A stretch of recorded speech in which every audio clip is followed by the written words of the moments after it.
चुनाव आयोग और चौकीदार जी ने मेरे भारत देश को कोरोना के मुंह में झोंक दिया। भारत की सरकार ने जानबूझकर सब कुछ होने दिया। बिहार और बंगाल समेत 5 राज्यों के चुनावों में देश के प्रधानमंत्री ने खुद देश को मौत से गले मिलने दिया। देश के गृह मंत्री ने देश की जान को संकट में डाल दिया। हजारों लोगों की मौत के जिम्मेदार सिर्फ यही नहीं, चुनावी राज्यों में दूसरी पार्टियों के नेताओं ने भी कुछ कम गुल नहीं खिलाए।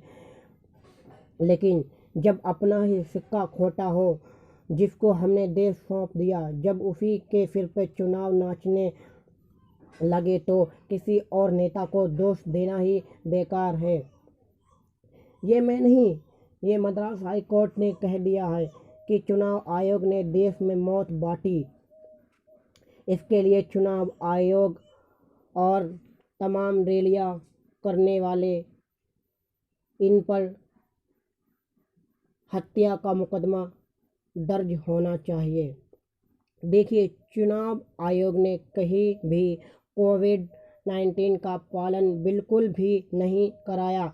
रैलियों में लोगों का रेला आता गया और देश में कोरोना फैलाता गया। मैं झूठ नहीं कह रहा, आप उठाकर देख लीजिए। बिहार की रैलियां हों, चाहे वो बंगाल की रैलियां, चाहे कहीं की भी रैलियां हों, हम प्रधानमंत्री पर फोकस इकट्ठा क्यों कर रहे हैं?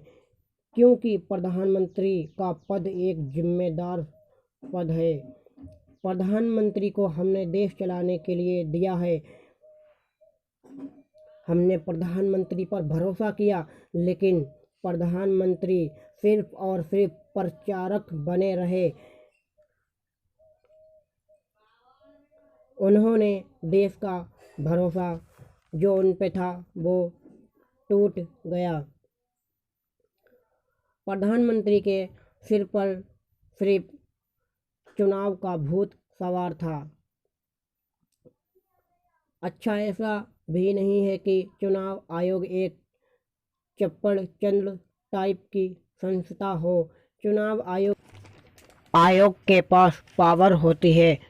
चुनाव आयोग चाहता तो प्रधानमंत्री को भी रैलियां करने से रोक सकता था, या फिर रैलियों में लोगों की संख्या को सीमित कर सकता था। चुनाव आयोग तो रैलियां और रोड शो कराने वाले के मुंह पर मास्क भी नहीं लगा पाया।